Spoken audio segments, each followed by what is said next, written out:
It is our duty to fight for our freedom. It is our duty to win. We must love each other and support each other. We have nothing to lose but our chains.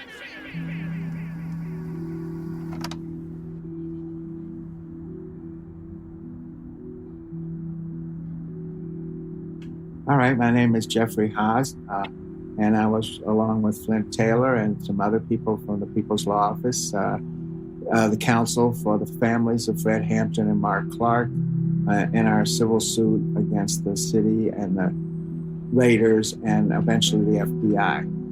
And I wrote the book, The Assassination of Fred Hampton, How the FBI and Chicago Police Murdered a Black Panther. I'm Flint Taylor. I also have been a lawyer at the People's Law Office for more than 50 years. I'm still here working on police violence cases. And with Jeff, we litigated the Fred Hampton case for 13 years and also continued to represent the Hampton family for decades after that. I've also written a book, The Torture Machine, that deals with the Hampton case and then goes on to talk about 30 years of police torture here in the city of Chicago and our fight here in Chicago to expose that and bring those who tortured African-American suspects here to some modicum of justice. Could you tell me what was the catalyst for you joining the movement? Well, I think the catalyst for me was being in Chicago in the 60s, and there was so much going on. You had the anti-war movement. You had Dr. King came to Chicago to integrate it. You had the Democratic Convention, the conspiracy trial. I was at the University of Chicago, and the university was expanding into the black neighborhood, so there was resistance.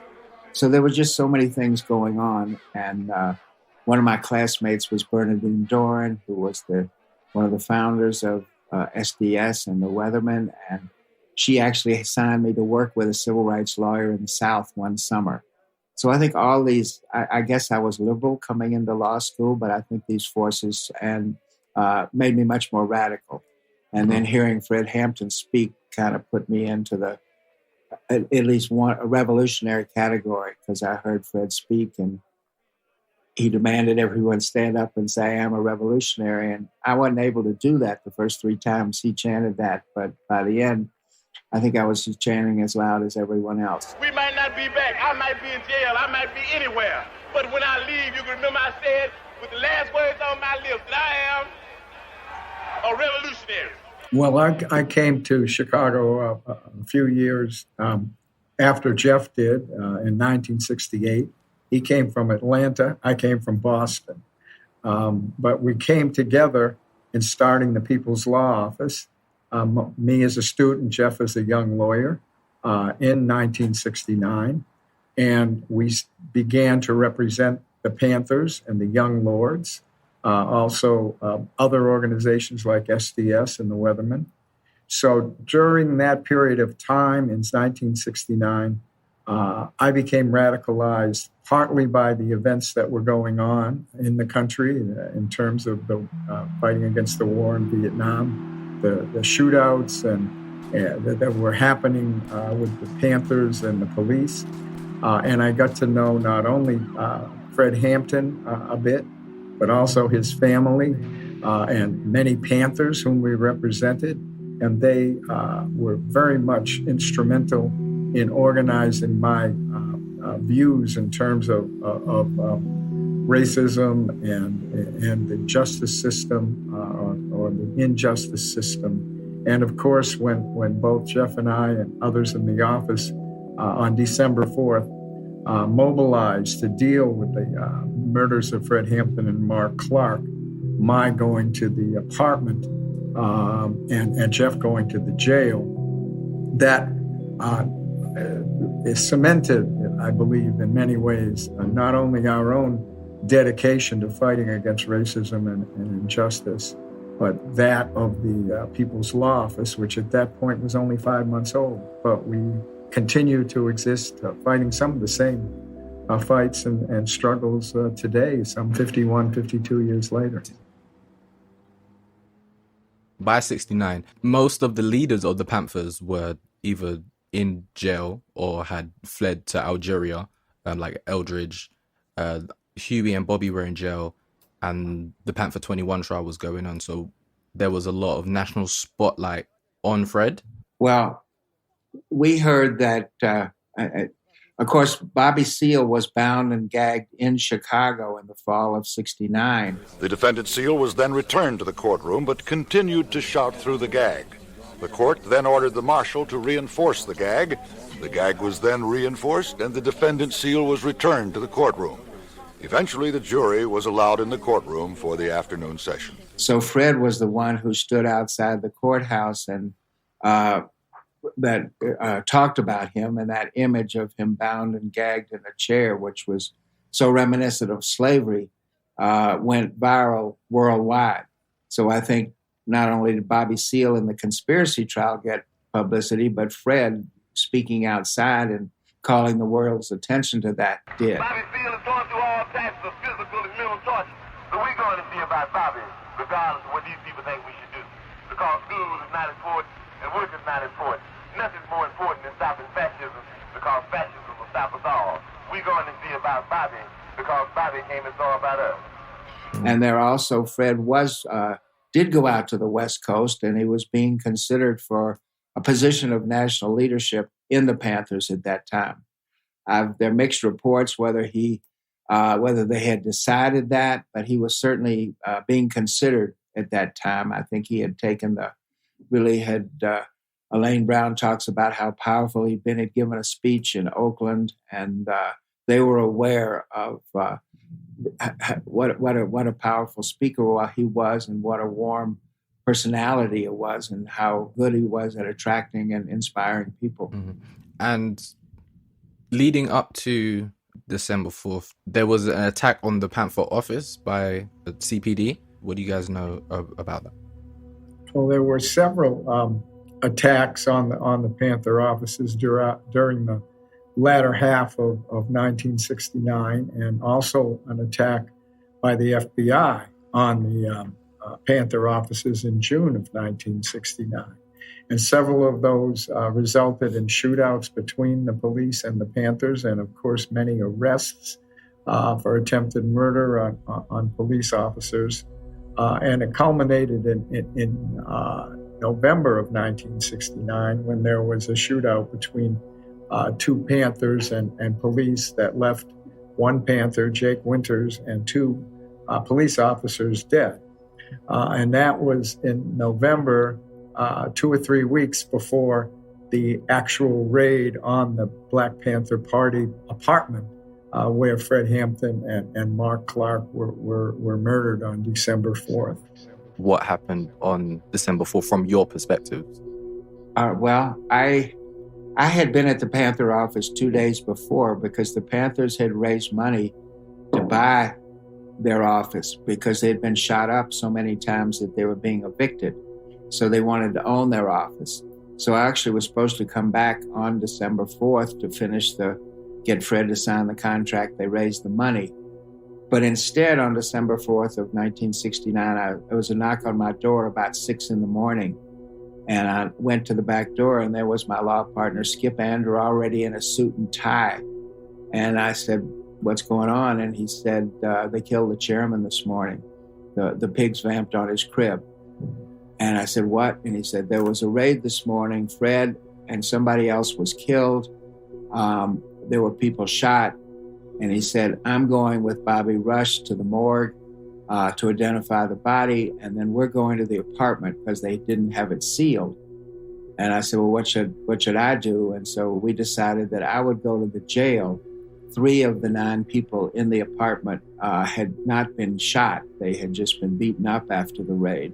It turned out on my way to the police station, I heard that Mark Clark had also been killed, and that there were 4 Panthers in Cook County Hospital. So I went and interviewed the 3 people who had not been shot, one of whom was Akua Najeri, who was Fred's fiancée, who was sleeping in bed with him, and she was 8 months pregnant with their son, who was born posthumously. So I had to jump a hurdle to get in to see her, Hanrahan, to whom the police had been assigned, had given orders no one was to see the survivors because he was giving his account of what happened. But I got in after reading them the statute that it's a felony to keep a lawyer from somebody in custody. And so I went into this interview room with Akua, and they brought her in, and she was in a nightgown, and she was obviously very pregnant. And I said, "What happened?" And she said, "Well," I looked up and I saw bullets, pigs were just shooting. And they were firing for a long time. And I jumped on top of Fred, tried to save him. Just looked up, he didn't say a word, he didn't move, never got about the bed. And when there was a lull in the firing, they pulled me out of the room. And then 2 plainclothes police, and the police did this raid in plainclothes, went in, and one of them said, "Is he going to make it?" And then I heard 2 shots. I heard a sister scream. They stopped shooting. Pig said, "He's good and dead now." So that's what she described to me, actually the execution of Fred. And later on, when we got into the physical evidence, he was killed with 2 parallel bullets to the head, which totally supported her story. Well, I got the call a little bit later than 6 a.m. I think it was from Skip Andrew, but I'm not sure anymore. Come to the crib. The chairman has been murdered. And so I got up and headed to law school where I was going, and got another law student who worked with us, Jack Welch, out of his commercial law class. And we headed down to 2337 West Monroe Street on the near west side of Chicago. And when we got there, the Panthers were already there. And Bobby Rush was there at that time. And I went into the apartment, and the shock of seeing the blood on the floor and the bullet holes in the walls was overwhelming for a moment. But then we quickly realized that what we were viewing was a crime scene. We were viewing a murder scene, and the police had inexplicably left it open for us to take evidence. And so we went into the apartment, and we went to the back bedroom, and there was a mattress there, and it was soaked in blood. And that was the back bedroom where Fred was murdered. And there was blood on the floor in front of the door where Fred and Akua, who at that time was known as Deborah Johnson, were sleeping at the time the police came in. And on that spot, there was also a pool of blood. And that's where they dragged Fred's body after they had shot him in the head and said he's good and dead now. They had dragged his body first and laid it there as a trophy. So we spent the next 10 days and much of the nights taking evidence. Skip Andrew, the lawyer that Jeff mentioned, whom we worked with, organized the effort at the apartment. And we had a filmmaker who came, Mike Gray, who ended up making a movie called The Murder of Fred Hampton. And he filmed much of the evidence at the apartment. We had photographers there.